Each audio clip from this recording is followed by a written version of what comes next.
Bonjour à tous et bienvenue dans ce 6h30.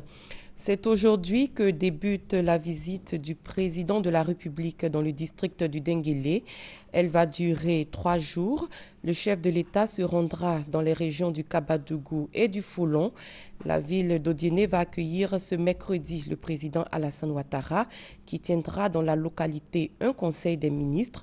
Demain jeudi, ce sera au tour de Minignan et de Madinani de recevoir le chef de l'État pour un meeting. Alassane Ouattara tiendra un autre meeting ce vendredi à Gbélégbon. Et enfin, le président de la République va terminer sa tournée par un meeting de clôture à Odiéné.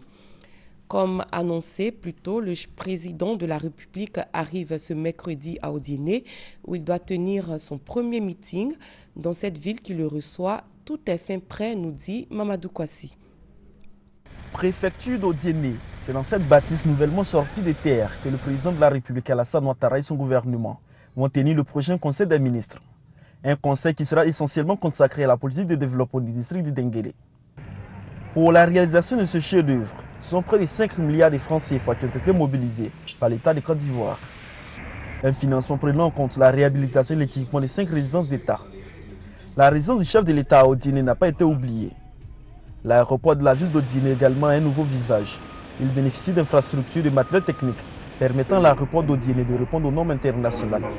La piste n'était pas bitumée, elle est bitumée, elle est balisée de jour, elle est balisée de nuit également. Donc de nuit, on pourra avoir des vols de nuit. Le parc météo là-bas est opérationnel. La tour où nous nous trouvons est opérationnelle. Un vol DME qui permet donc à l'avion de se guider pour venir sur l'aéroport d'Odiéné. C'est une piste de 2100 mètres avec 2 prolongements d'arrêt de 100 mètres de chaque côté. Donc c'est spécifique pour un type d'avion donné, un type Fokker 100, comme à Man, comme à Korogo. Pour les vols commerciaux qui vont se faire avec Air Côte d'Ivoire, il n'y a pas de souci à se faire. En ville, ce sont près de 16 km de bitume qui ont été réalisés, permettant du coup à la capitale du Kabadougou d'avoir un nouveau visage. Un nouveau visage qui devrait être entretenu pour permettre à Odiéné de retrouver son luxe d'antan. Coût total des travaux, environ 10 milliards de francs CFA avec les travaux de l'aéroport.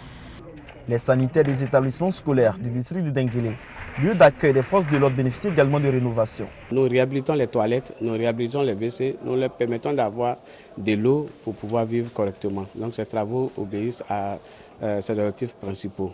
Réhabiliter les toilettes pour que, après le passage du président, les élèves qui sont ici, qui sont dans ces lycées et collèges, puissent aussi bénéficier de ces sanitaires qui sont réhabilités. Toutes ces actions estimées à environ 80 milliards de francs CFA annoncent le développement du district du Denguélé. Un développement qui s'inscrit dans le cadre de la visite d'État qu'entreprend le président de la République Alassane Ouattara du 20 au 24 mai prochain.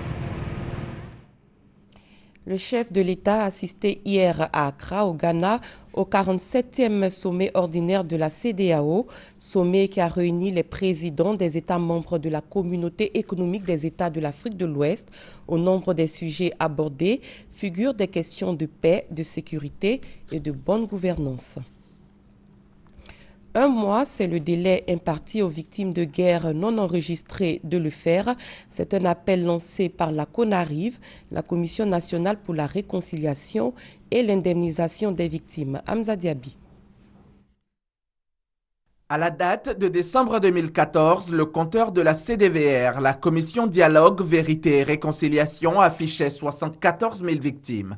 Combien sont-elles ailleurs, dans les autres structures et ministères qui ont pu les recenser? Qu'en est-il pour ces victimes qui n'existent nullement dans aucun autre fichier? Il faut aboutir à une liste unique et consolidée avant indemnisation. C'est la mission de la CONARIV, la Commission nationale pour la réconciliation et l'indemnisation des victimes des crises survenues en Côte d'Ivoire. Le substitut de la CDVR lance donc une dernière balle aux victimes encore tapies dans l'ombre. La période d'1 mois qui sera consacrée à cet ultime recensement ira à commencer donc depuis hier, du 18 mai au 18 juin. Les victimes devront se rendre dans les préfectures des régions ou les mairies pour s'inscrire auprès des agents chargés de les recevoir, de les écouter et de les enregistrer. Une fois ce palier atteint, la CONARIV classera les victimes en fonction de la nature ou de la gravité des préjudices subis avant évaluation et réparation. Dernière phase qui sera exécutée par le PNCS, le Programme national de cohésion sociale, sous la houlette de la CONARIV. Il faudrait concevoir un système de telle sorte que celui qui est payé, voilà, ses empreintes soient prises, en tout cas des dispositions, comme on dit, biométriques, soient prises pour ne pas que la personne aille se faire payer. Sont concernées par cet ultime recensement les victimes des crises allant de 1990 à 2011. La CONARIV, à la différence de la CDVR, n'a aucune durée de vie, eu égard à l'ordonnance de sa création. Elle devra tout de même s'enrichir des expériences d'ailleurs pour que dans la... On s'intéresse à présent à une activité de la Mutuelle Générale des Fonctionnaires de Côte d'Ivoire. La MUGFC appelle et encourage ses adhérents à souscrire à Ivoire Santé. Les détails avec Honorine Agnigori. Cette invitation de la Mutuelle Générale des Fonctionnaires et Agents de l'État de Côte d'Ivoire, MUGFC, aux fonctionnaires, agents de l'État et leurs familles à souscrire à Ivoire Santé vise à leur assurer une santé à vie. Et ce, au dire de Mathurin Kouassi, vice-président du conseil d'administration de cette structure. Selon lui, des mesures sont en cours pour doter le centre hospitalier régional d'Odiéné des prestations d'Ivoire Santé. L'objectif est de satisfaire tous les membres de la MUGFC. C'est au cours d'une journée sportive regroupant 9 équipes de Maracana que les responsables de la MUGFC ont sensibilisé les fonctionnaires et agents de l'État d'Odiéné. Le coordonnateur régional de la MUGFC, Fatogoma Koulibaly, s'est dit satisfait des réformes en cours pour améliorer les prestations de la mutuelle. Pour lui, le produit Ivoire Santé fait sa propre publicité, surtout quand il constate que des milliers de fonctionnaires ont repris goût à la vie grâce aux avantages offerts. Il a saisi l'occasion pour rendre hommage au président du conseil d'administration de la MUGFC, Mamadou Soro, qui travaille à redorer le blason de la Mutuelle Générale des Fonctionnaires et Agents de l'État de Côte d'Ivoire. L'actualité sanitaire est marquée par la célébration hier de la 6e journée nationale de promotion de la santé bucco-dentaire.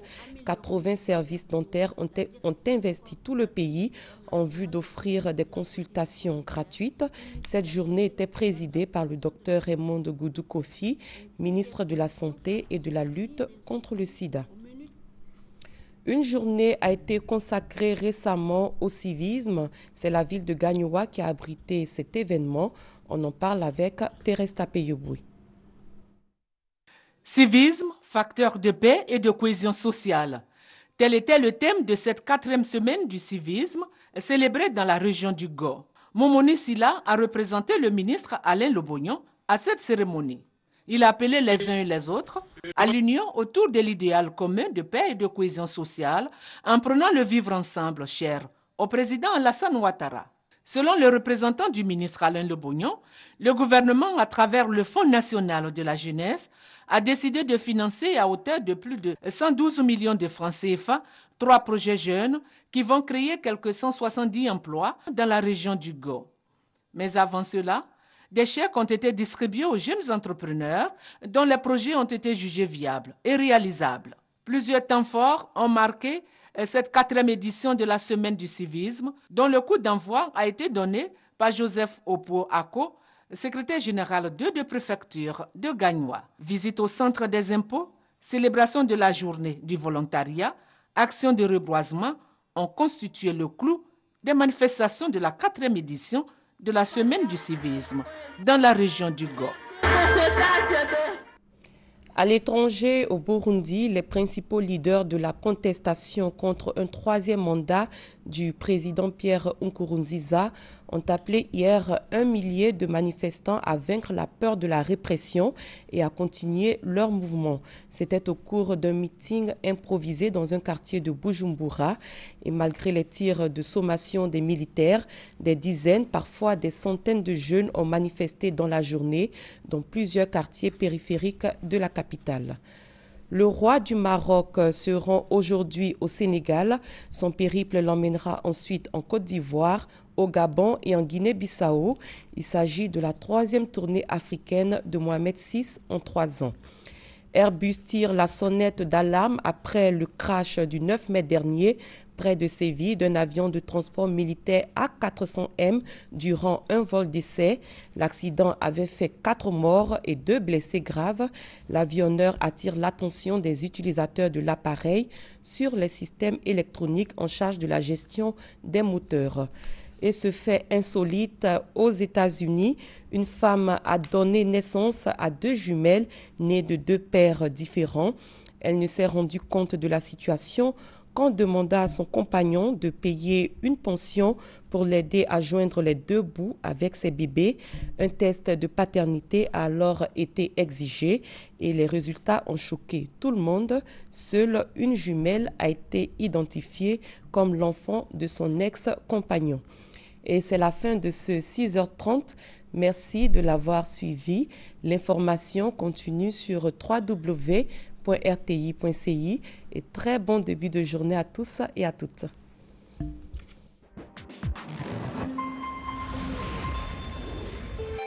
RTI 1, la chaîne qui rassemble.